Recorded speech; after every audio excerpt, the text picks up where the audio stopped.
On a hunting trip, a boy and his father were attacked by a terrifying monster that left him scarred for life. Now his dad's gone missing, and the truth about what happened is worse than anything that he could ever imagine. As their trip spirals out of control, his family winds up caught in the middle of a werewolf battle to the death, and he'll have to be careful before he turns into a monster himself. We're here to break down the mistakes made, what you probably should do, and how to beat the feral hunters in Wolfman.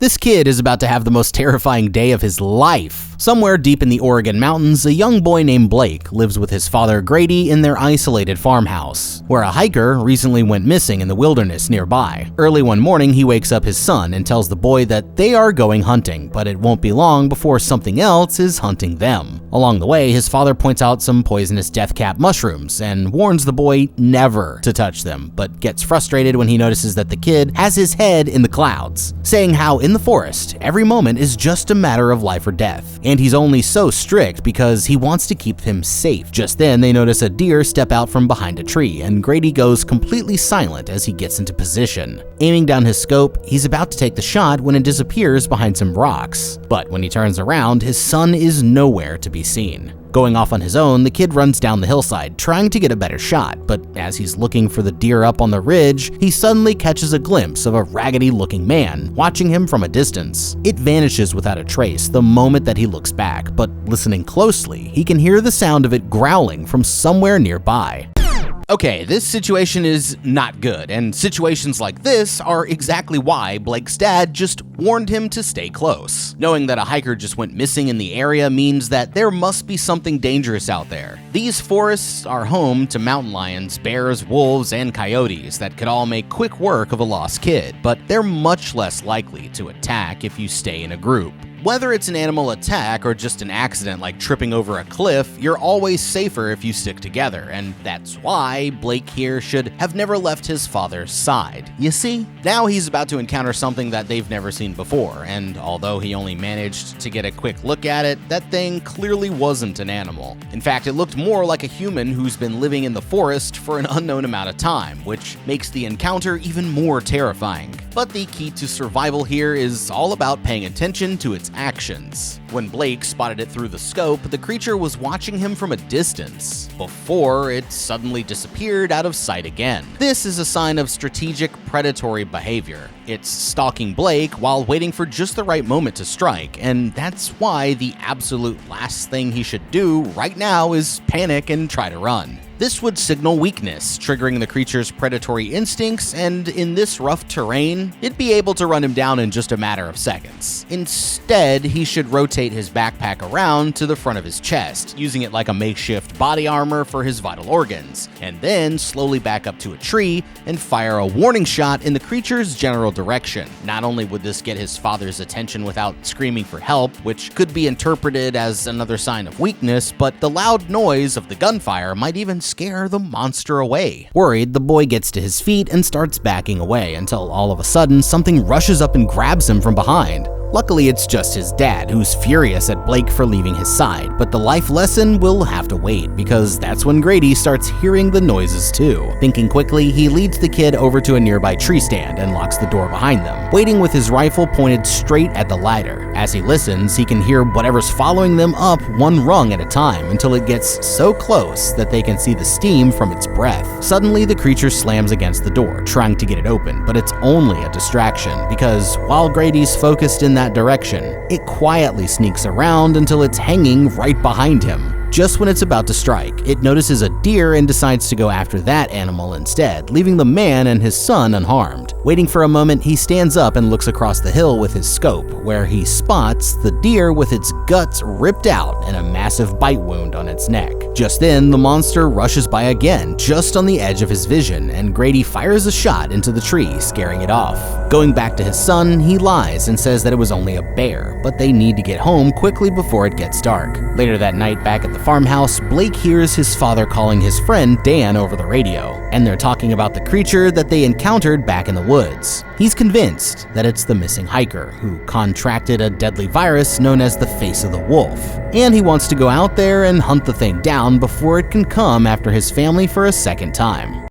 Okay, that was a damn close call. They're lucky to be alive, and now it looks like Grady here wants to start hunting this creature back. But first, he needs to understand what he's up against. He's convinced that this monster is actually the lost hiker who contracted a rabies-like disease while trapped in the mountains. Although they don't know exactly what's wrong with him, having a known disease to compare it to will help us come up with a few ideas. Rabies is an animal-borne virus that spreads through bites, triggering violent outbursts and hyper-aggressive behavior in anyone who becomes infected. As the virus progresses, it amplifies the victim's senses of hearing and smell, making them even more deadly at night. The trade-off is that it also leads to intense photophobia, meaning sensitivity to light, and neurological overstimulation, making it much weaker during the day. That means that Grady will have the advantage during daylight hours, but the monster gets the upper hand at night. The best time to hunt would be when the sun's up. Yeah, and to search the area for dark, secluded places where it could be making its den. He'll have to be careful though, because even with his rifle, a one-on-one fight could easily turn deadly. But if he's smart, then there's a way that he could get this done without needing a direct confrontation. So when they were in the woods earlier, Grady pointed out a cluster of death cap mushrooms, which contain a chemical called amatoxin, one of the deadliest toxins in the world. Only 0.1 milligrams per kilogram of body weight is considered a fatal dose, meaning that for a 150-pound person, 7 milligrams would be lethal, and a single death cap mushroom contains anywhere from 10 to 15 milligrams. If it were me, I'd use gloves to avoid touching the mushrooms directly and grind 2 of them up into like a fine powder.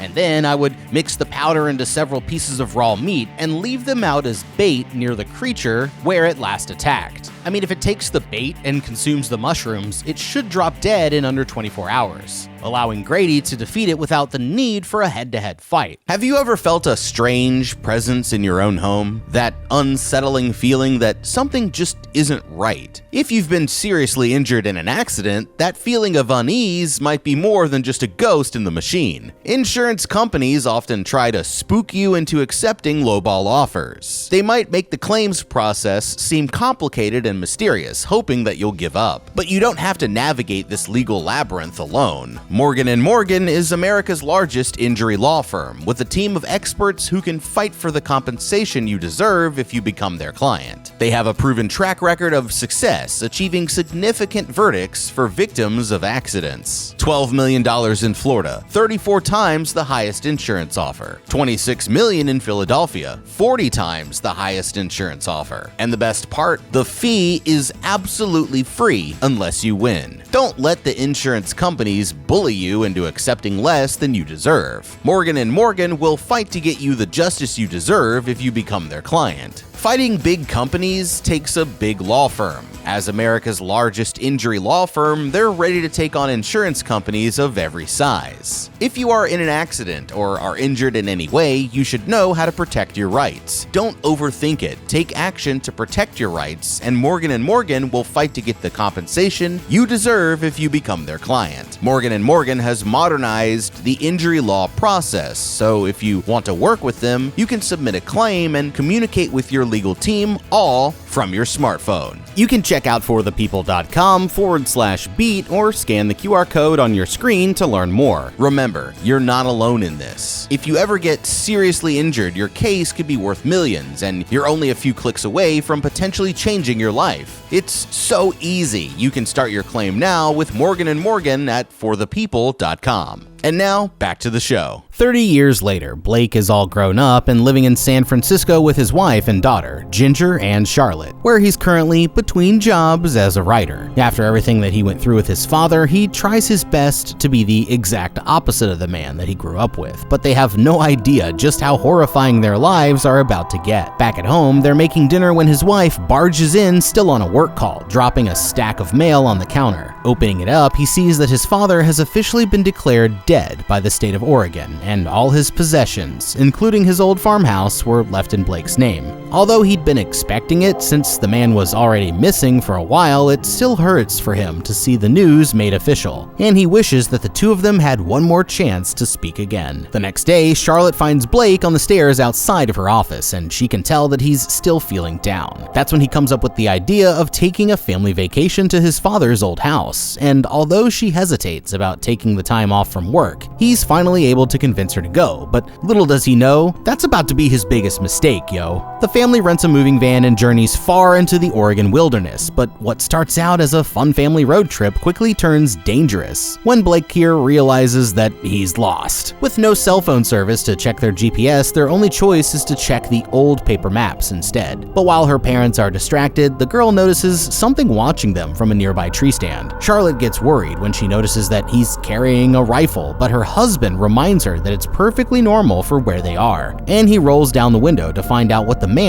really wants. It turns out that it's just his old friend, Derek, the son of his father's friend Dan, who says that he's one of the last people still living on the mountain, warning them that they better get inside before dark. When Blake explains that they're lost, he offers to show them the way as he climbs into the truck, but Charlotte hesitates before opening the door, still not sure if they can actually trust him. The sun goes down before they reach the old farmhouse, and as they're making their way up the road, Derek warns these city slickers about the strange animals and diseases that inhabit the forest. When he says that they aren't tough enough to handle it, he means that in a good way, but just when he's about to suggest that they go back to San Francisco as soon as possible, that's when all hell suddenly breaks loose. Just then, a deformed-looking man jumps into the path right in front of them, and Blake swerves off the road, causing the entire truck to go plummeting over the edge of a cliff. The van tips over and slides down the mountainside until it finally comes to stop, and as the family gets their bearings, they realize that they are actually caught in the trees 20 feet above the ground. Okay, this is absolutely insane. After hearing Derek's stories and suddenly seeing this guy appear in the road, I honestly might have hit the gas and just ran his ass over instead. But now that they're in this situation, panicking will just get everybody killed. What they need to do is stay calm and focus on each threat one at a time. First off, they need to find a way down to solid ground before the whole thing drops out of the sky. I mean, the fall could be deadly, so they need to keep the doors closed and their seatbelts on until Blake can roll down or break one of the driver's side windows, allowing them to climb out onto the side of the truck. Dad should go first, then he can help Ginger, Charlotte, and finally Derek climb out. From there, they'll need to find a way down to the ground, and it looks like their best bet is to climb down one of these trees. Otherwise, he'll have to go to the back of the truck, climbing down so that he's hanging from the bumper as low to the ground as possible, and then drop, bending his knees on impact to absorb the fall, before helping catch the others as they drop down, like that movie Frozen we covered. Check that out. Charlotte here was nervous about their new friend, Derek, but now it's a damn good thing that they brought him along. The man lives nearby and knows his way around the woods, so once they're safely on the ground, they can follow him back to his house or Blake's father's place, where they can take shelter and call for help. He also has his hunting rifle, and that bad boy will be extremely useful if the creature ever comes back. He'll have to pass it to Blake as he's climbing out of the truck, and Blake could always just refuse to give it back. But this would definitely cause a confrontation, and they need him for directions and shelter, so for now, it's better if all four of them work it out together. Still, Blake should ask if the man has a knife that he can borrow, or find a branch or even a heavy rock just in case they have to defend themselves. As long as they stay in a group and follow the road, that should prevent the monster from attacking. I mean, worst case scenario, they can always use Derek as a meat shield while they run for their lives, but they better remember to take his weapon if they do. Injured and confused, the man wakes up in a daze and opens the passenger side door without realizing where they are, causing him to immediately drop all the way down to the forest floor. Turning back to his family, Blake tells them both to start climbing out through the opposite window, but the trees could break at any second, and that's when they hear the creature growling at them from somewhere in the darkness. In the rearview mirror, he can see something climbing across the side of the truck, so he holds onto the seatbelts and struggles to pull the door shut before it can reach them. Suddenly, the monster smashes one of its claws straight through the window, but instead of going after him, it decides to attack the injured hunter instead. tearing open his chest and dragging the man out of sight. That makes 1 down with 4 more to go. While the monster's distracted, Blake climbs through the window and onto the side of the truck, finding a place where he can safely jump back onto the cliff. He's close enough now to recognize the area, so he quickly starts leading the way towards the old farmhouse, but just when they get to the edge of the woods, they hear the creature coming back. Telling his family to run, they start sprinting towards the house, with the monster closing in on all 4s right behind them. But they're able to make it inside just in time, with Blake slamming the door and holding it shut as whatever's chasing them starts crashing against the other side. Eventually, those noises stop as the creature moves on to try other parts of the house, and Blake tells the others to stay put as he goes to see where it went. The windows are all barred up and there's a locked up metal gate covering both doors, so after making sure that there's no way the creature can get inside, he goes to the laundry room and grabs a flashlight before heading downstairs to check on the power. Flipping the breaker, he hears the old generator sputter to life and the lights come on all around the property, and hustles back upstairs to where the rest of his family is waiting. His daughter is terrified and just wants to go home, but he tells the girl that they have to stay in the house until the morning, afraid that they'll all be torn to shreds if they step 1 foot outside. That monster is terrifying, but now at least the family has some shelter, and the truth is that things could be a lot worse. I mean, they've made it to the house alive, and earlier Derek mentioned something kind of important. He said that the locals always make sure to get inside before dark, meaning that the creature must hide during daylight hours. So all that Blake and his family have to do is survive until the next morning, and thanks to his father's defensive setup, they're already several steps ahead. Now, as we can see just from looking at the house, the windows are barred and the doors are covered with a metal gate. The place is also rigged with security cameras at every corner of the house, so based on what we know about his father, there are definitely some hunting rifles or shotguns and ammunition stashed somewhere around this house. They can even use cloth and flammable liquid to make torches or Molotov cocktails. Then all that's left to do is sit tight and wait for sunrise, and if the creature attacks again, fight back as aggressively as possible, because if it senses that they aren't worth the risk, then it might even decide to leave on its own. While the kid gets some rest on the couch, Blake stares out the windows, checking the yard with his flashlight. It's quiet, almost too quiet, and it seems like maybe the creature is gone, but he still won't risk going out there. The girl senses his paranoia and starts to become even more afraid herself, making him worry that he could end up like his dad and scar Ginger here for life, even though he's just trying to protect her. Going to his wife, she's still living in denial and questioning everything that happened, but he swears that they were attacked by some kind of violent animal that stood on 2 legs like a man, and whatever it was, they need to barricade the door before it comes back. Grabbing a bookshelf from the next room, he drags it over and wedges it against the door, hoping that it will at least slow the creature down. Without cell service, they've got no way to call for help, and that's when he remembers his dad's old CB radio in the basement. Pulling it out of the box, he tries calling over any available signal, but these days, there's no one left on the mountain to even pick it up. Just then, they notice a beefy smell coming from behind a curtain, and Blake discovers an old meat locker that's full of ancient jerky. Feeling hungry, he decides to take a bite, but it's so tough that one of his teeth immediately falls right out, then realizes that he was actually injured a lot worse than what they thought, and there's a painful wound on his arm that needs treating like pronto. They find a first aid kit and apply some antiseptics before wrapping the cut in some bandages. And Charlotte points out that it doesn't look like a normal injury, but they have no clue how much worse things are about to get.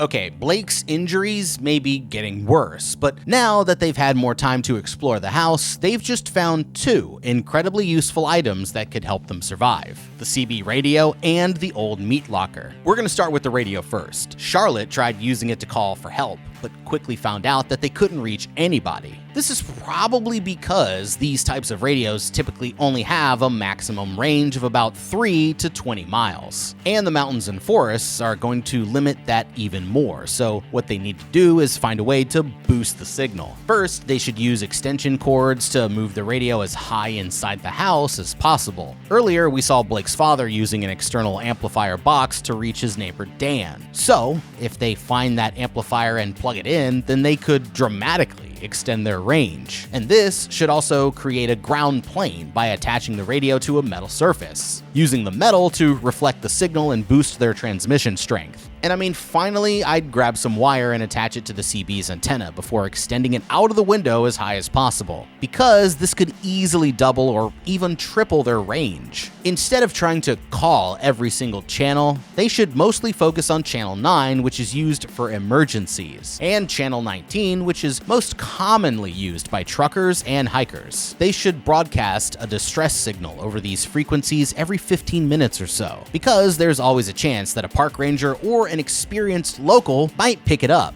While one of them works on the radio, the other can use some of that nasty-looking meat from the locker as a trap. First, they need to search the house for pesticides, rat poison, antifreeze, cleaning chemicals, or even drowsy medication, and then mix the chemicals into the meat and throw the pieces in every direction as far away from the house as they can using the second floor windows. Okay, I'm on one today. Big brain mode right now. With any luck, the creature will take the bait and die from the poison within a matter of hours, leaving them free to escape whenever they're ready. After getting him patched up, Blake goes back to reboarding up the door while his wife stays down in the basement trying to call for help over the radio. Eventually, she realizes that it's useless and decides to give up, but as the hours drag on, he won't stop obsessively slamming furniture all around the house, even when it's clearly scaring the little girl. He's nailing another board down when he starts having trouble controlling his arm, and something about his hand feels wrong, like the bones are starting to change. Drenched with sweat, he goes to the sink to try and cool off, but that's when he hears a noise like something big is running around upstairs. Without waking the family, he takes his hammer and goes to check it out, lumbering his way up to the second floor as the noises get closer and closer. Reaching the bedroom, he makes his way over to the closet and nervously peers inside, but what he finds there doesn't make any sense. Strangely, it's just a giant house spider, and even though it's big, to him it looks like it should weigh 500 pounds. All of a sudden, the man begins to feel nauseous as he doubles over as the room starts to spin all around him. But everything snaps back into focus when he hears the real monster howling outside. Rushing downstairs as quietly as he can, he finds the girls on the couch and motions for them to stay absolutely silent. Even though they can't hear it, he can sense the creature on the other side of the wall, and following it to the kitchen, watches as it sneaks by the window with its face hidden by the curtains. The two of them get closer to the door until the only thing separating them is the wood and the metal gate. But as Blake leans in to listen, that's when the creature suddenly reaches through the pet flap and grabs him by the ankle, tearing into his flesh with its claws. Grabbing the hammer, Charlotte rushes in and starts pounding that sucker like the world's most traumatizing game of whack-a-mole until she finally manages to scare it off. Horrified, they can only watch as Blake starts convulsing against the wall and everything around him suddenly goes black.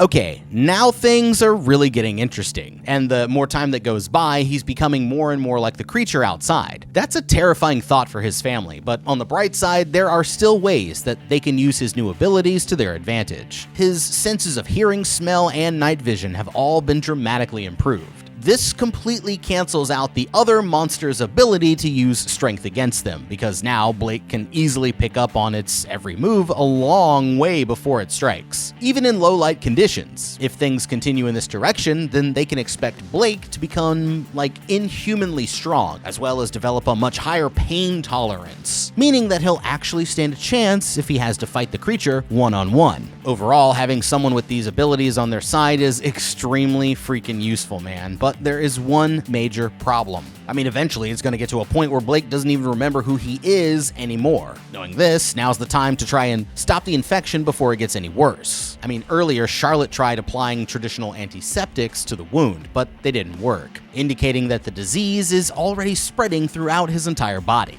As a last resort, they could try cutting it off at the source by amputating his arm. And I mean, since the infection is still in its early stages, this might prevent it from continuing to escalate, and worst case scenario, he'll have one less arm to attack them with if he actually goes full werewolf. Now it's past 1:30 in the morning by the time that he finally wakes up, and as he looks around, things seem different. Like the normal darkness is being replaced by a pale blue glow. He can hear a voice coming from downstairs, but it sounds bizarrely distorted, like listening to a conversation from the inside of a fishbowl. Hobbling down to the basement, he finds his wife still calling for help on the radio, but strangely, he can't understand a single word that she's saying. I mean, from her perspective, the basement is pitch dark, and she has no idea that he's even there until she senses his presence lurking in the shadows right behind her. The man looks terrible, with dark patches beginning to show all over his face. And when she tries to ask him what's wrong, he can't even form a clear sentence. As if that wasn't bad enough, he starts peeing his pants right in front of her, showing that even he is losing control over his body. At a loss for what to do, Charlotte puts her husband to bed in the room across from their daughter, where he notices that clumps of his hair are starting to fall out. Grabbing a pen and paper, she tries asking him to write down what he needs instead. It takes all of his strength just to write a single word: dying.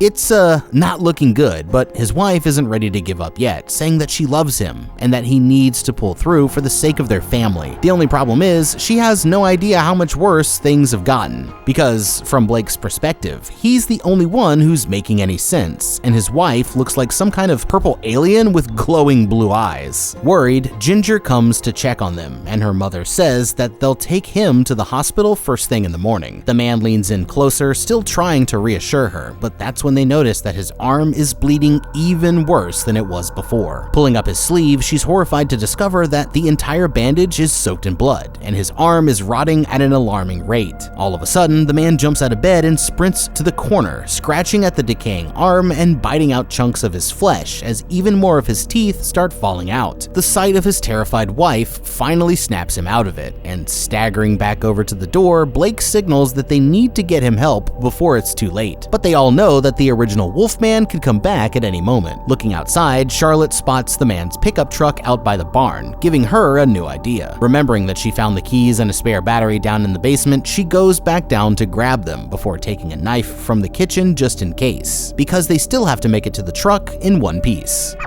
Okay, now they're finally getting somewhere. If any of them are going to survive this, then Grady's truck is their best chance at salvation. So they definitely can't afford to waste this opportunity. Now, Charlotte here believes that stealth is the key, but honestly, that is a total waste of time. If the creature's hearing is comparable to a wolf's, then that makes it up to 16 times more powerful than the average human's. Even a fart in the wind is going to sound like a foghorn coming from its perspective, so instead of trying not to be noticed, they need to assume that the monster already knows exactly where they are and focus on making themselves more difficult to attack instead. But that's just me. I don't know. So once they head out, Blake should lead the way and act as their meat shield. Since he's already been infected, the situation for him can't get much worse, and thanks to his heightened senses, he'll be able to notice the monster coming, giving his family a heads up. As for the girls, they'll need to grab weapons. My preferred options here would be a kitchen knife and a makeshift torch. They should also bring flashlights, because not only will it help them see, but shining the light directly into the monster's eyes is definitely going to stun it due to its increased sensitivity, leaving it open for a critical hit. If it attacks on the way to the truck, then Blake should fight the creature off and use himself as a distraction. This way, his family will at least have a chance of surviving. Nervous, she slowly opens the door, running for it once she checks that the coast is clear. But the woods are so quiet that even the smallest noise is setting off the dinner bell. Before they can go anywhere, she has to jumpstart the truck, but the engine refuses to turn over, sputtering loudly before dying out every time that she turns the key. Finally, the engine clunks to life as Charlotte rushes out to close the hood, but the moment that she turns on the wipers to clear off the grime, they suddenly find themselves face to face with the Wolfman snarling at them from the other side of the glass. The creature smashes its arm straight through the windshield and rips off the gear selector, leaving them with no way to put the truck in drive. Charlotte uselessly mashes on the gas, redlining the engine as she slashes at its hand with her knife, until finally they realize that the dumbass Wolfman here is actually stuck and decide to make a break for it instead. There's no time to reach the house, so they grab a ladder and climb onto the top of a nearby greenhouse for safety, pulling it up behind them so that the monster can't follow. Peering down through the translucent barrier, they can only watch as the creature slowly paces around below them, waiting for the roof to eventually give out. All of a sudden, the werewolf starts leaping up towards them, slashing holes in the plastic with its claws. And as Ginger tries to crawl closer, she almost falls through one of the tears, with her parents pulling her up just in time. Blake signals for his wife to run for the house while he leads the creature away. Without giving them a chance to think twice, the man leaps down from the roof, sprinting into the forest as the werewolf immediately rushes after them. The girls quickly climb down and run back to the house. While off in the distance, they can hear the sounds of the two wolfmen battling, but they have no way to tell whether Blake or the monster is winning. And if he loses, then it won't be much longer before they're up next.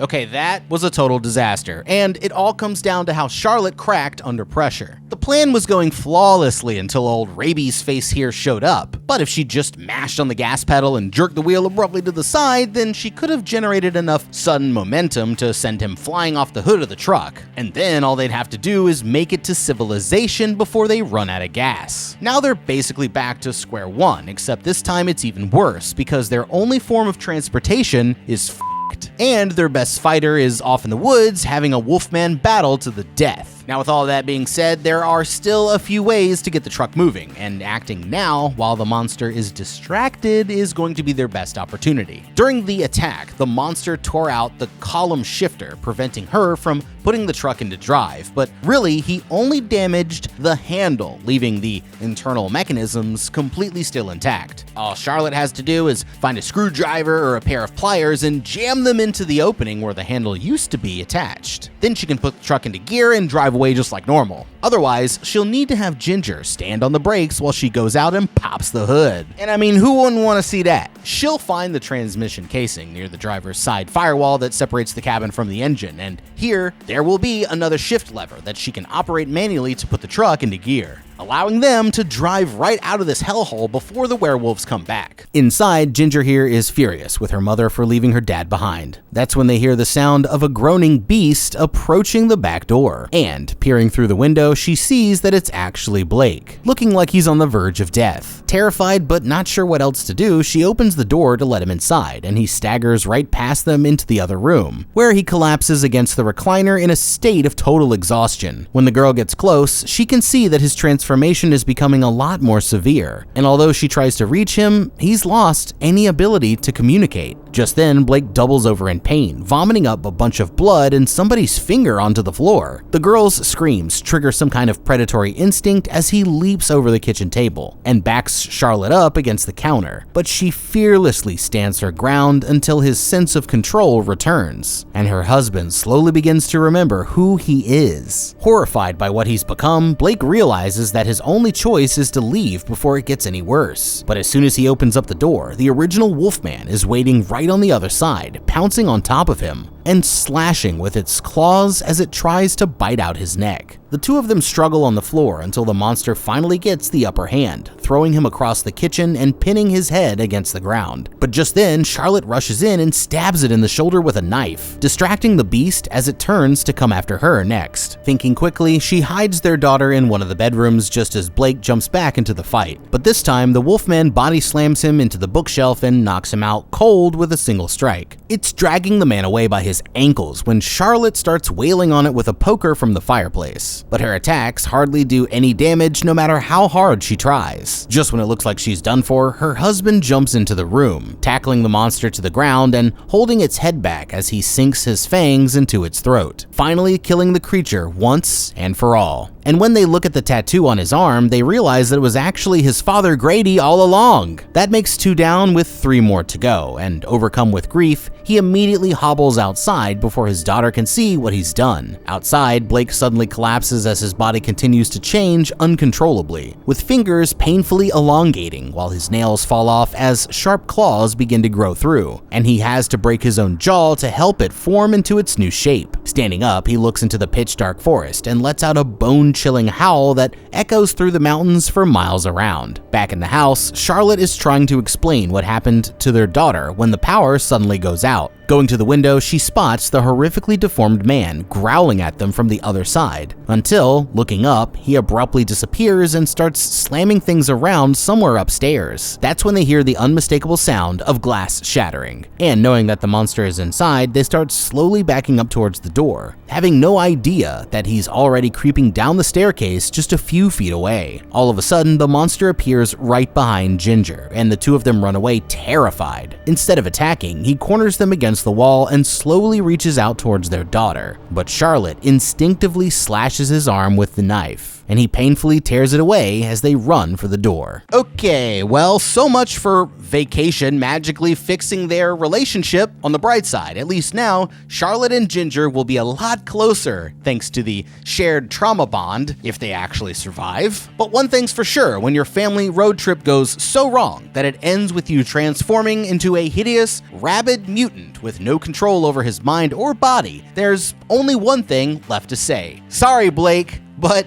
you f***ed up. Look, man, I know your heart was in the right place. I mean, it was obvious, but I think we all knew that this vacation was doomed from the start. I mean, did you even stop to think about what you were proposing for just 1 second? It seems like our relationship is hitting a rough patch. I know, let's take a family trip back to a place where 30 years ago, my father and I were attacked by a feral mountain man, leaving me scarred for life. Surely this will be a fun adventure for everyone involved, and we won't uncover any horrifying details about his sudden and mysterious disappearance. What could possibly go wrong? When you put it that way, maybe it would have been better to just let a realtor sell the house and use the money to take the kids on a trip to Disneyland or something. But now here we are, with poor little Ginger having to watch as her father transforms into something off the cover of a f***ing Animorphs book. On the bright side, she's going to have one hell of a story to tell her classmates once the summer is OV. But as for you, Blake, you, my friend, have seriously f***ed up. Sprinting to the barn, they decide to hide out there and quickly barricade the door behind them, grabbing a flashlight and a bear trap from a nearby shelf. But it's so dark in there that they can hardly see 2 inches in front of them. Just then, Blake comes back and starts trying to dig his way under the main door, tearing away the boards until he's finally able to get inside. When the digging eventually stops, the girls only sit there in petrified silence, unable to figure out where he is, even though he's standing right in front of them. Until suddenly, he creeps forward and steps right into the bear trap, giving them a chance to run for the door while he's being held back by the chain. Terrified, they take off running into the forest as the wolfman howls in pain, unable to get the trap off his ankle no matter how hard he pulls. With no other way out, he starts gnawing on his own leg until he's finally able to chew right through it just to escape. And, refusing to give up, starts chasing his family on all fours as they disappear deeper into the wilderness. Running for their lives, they eventually wind up back at the crash site where Charlotte finds the dead man's hunting rifle still lying on the ground. Looking up, they see Blake watching them from on top of the crashed truck, forcing them to hide in the same tree stand where he and his father took cover all those years ago. Below them, the wolfman slowly climbs up the ladder until they can see the steam from his breath coming over the edge. But this time, there's no deer to lure him away. As he slowly leans towards them, Ginger realizes that he's really in pain and just wants this nightmare to end. Suddenly, Blake lunges towards them, and Charlotte no-scopes him straight in the chest, causing his body to drop with a heavy thud to the floor. Going to him, they wait by the man's side as he breathes his last breaths, and can tell from his eyes that he never forgot about them. That makes 3 down with 2 survivors, and as the girls make their way back towards civilization, they finally get to see the incredible view of the valley that he always wanted to show them. But if there's one lesson that we can all learn here, it's that if you ever decide to visit your dad's old farmhouse, then you should probably make sure that he hasn't been turned into a werewolf first. Wolfman 2025, crazy shit. Where are my furries at one time?